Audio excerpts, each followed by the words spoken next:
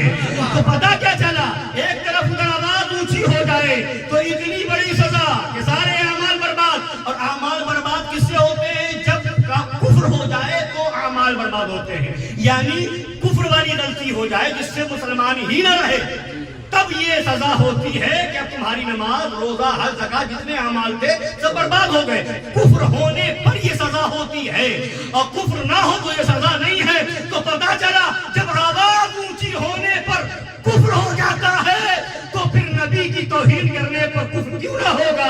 تو وہابیوں دیوبندیوں کو ہم کافر یوں ہی نہیں کہتے، یہ انہوں نے گستاخی کی ہے۔ قرآن کہتا ہے نبی کا گستاخ کافر ہے، نبی کا گستاخ دائرہ اسلام سے خارج ہے، نبی کے گستاخ کی نماز نہیں دیکھی جائے گی، نبی کے گستاخ کا روزہ نہیں دیکھا جائے گا، نبی کے گستاخ کا حج نہیں دیکھا جائے گا، نبی کے گستاخ کا عمرہ نہیں دیکھا جائے گا۔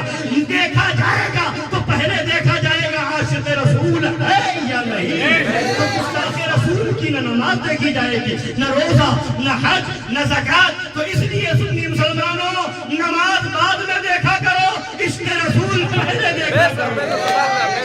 قرآن نے بتایا ہے، اور قرآن کہتا ہے جن کے دلوں میں نبی کی بارگاہ کا ادب ہے، جن کے دلوں میں نبی کی بارگاہ کا احترام ہے، قرآن کہتا ہے ان کے دلوں کو اللہ نے پرہیزگاری کے لیے، تقوی کے لیے چن لیا۔ ان کا دل پرہیزگاری کے لیے، پتہ کیا چلا؟ نبی کی بارگاہ کا ادب یہ دل کا تقوی ہے، اور نبی کی بارگاہ تو نبی کی بارگاہ، ان کے صدقے میں جو نبی کی بارگاہ کے محبوبین ہیں، مقبولین ہیں، ان کی بارگاہ کا ادب بھی ایسا ہی ہے۔ قرآن پاک میں ہے وَمَن يُعَظِّمْ شَعَائِرَ اللَّهِ فَإِنَّهَا مِن تَقْوَى الْقُلُوبِ، جو لوگ اللہ کی نشانیوں کی تعظیم کرتے ہیں تو یہ ان کے دل کا تقویٰ ہے، یہ ان کے دلوں کا تقویٰ ہے۔ تو یہ اللہ کی نشانیوں کی تعظیم، اللہ کی نشانیاں کیا ہے؟ ان الصفا والمروہ من شعائر اللہ، بے شک صفا اور مروہ اللہ کی نشانیوں میں سے ہے۔ صفا اور مروہ اللہ کی نشانیوں میں سے کیسے ہے؟ کیوں ہے؟ کس بنیاد پر ہے؟ ایک اللہ کی مقدس بندی، حضرت اسماعیل علیہ السلام کی والدہ ماجدہ، حضرت اسماعیل علیہ السلام کی پیاس کی بنیاد پر پانی تلاش کرنے کے لیے کبھی صفا پہ جا رہی ہے، کبھی مروہ پہ جا رہی ہے۔ تو یہ ادا اتنی پسند آئی خدا کو کہ ان کے قدم جس جگہ گئے اللہ نے اس جگہ کو اپنی نشانی فرما دیا ہے، شعائر اللہ فرما دیا ہے۔ ان الصفا والمروہ من شعائر اللہ، بے شک صفا اور مروہ اللہ کی نشانیوں میں سے ہے۔ جب اللہ کی ایک مقدس بندی جو نبی نہیں ہے، نبیہ نہیں ہے، خدا کی ولیہ ہے، نبی کی ماں ہے، جب ان کا قدم اس جگہ پہ پڑ جائے صفا پہ اور مروہ پہ تو وہ اللہ کی نشانیوں میں سے ہو جائے، شعائر اللہ میں سے ہو جائے۔ تو جس جگہ میرے آقا آرام فرما ہے، جس شہر میں میرے آقا آرام فرما ہے، یقیناً وہ بھی شعائر اللہ میں ہے۔ جس مہینے میں میرے آقا آئے وہ مہینہ بھی شعائر اللہ میں ہے، اور جس جگہ کو میرے آقا کے ولیوں سے نسبت ہو گئی وہ جگہ بھی شعائر اللہ میں ہے۔ بغداد شریف ہو کہ اجمیر شریف ہو، کلیر شریف ہو کہ بہرائچ شریف ہو، کہ چوسا شریف ہو کہ دیوا شریف ہو، بریلی شریف ہو کہ پیلی بھیت شریف، جہاں بھی اللہ کا ولی ہے وہ جگہ شعائر اللہ میں ہے۔ اس جگہ کا ادب وہی کرے گا جس کے دل میں تقویٰ ہو، جس کا دل تقوی والا ہوگا وہی شعائر اللہ کا ادب کرے گا، وہی شعائر اللہ کی تعظیم کرے گا۔ اور جس کے دل میں تقویٰ نہیں لقوہ ہوگا وہ شرک کہے گا، بدعت کہے گا، ناجائز کہے گا، حرام کہے گا۔ تو ہم تو قرآن پڑھتے ہیں اور بے عشق نبی جو پڑھتے ہیں بخاری آتا ہے، بخار ان کو بخاری نہیں آتی۔ کھڑے ہو جائے سلام۔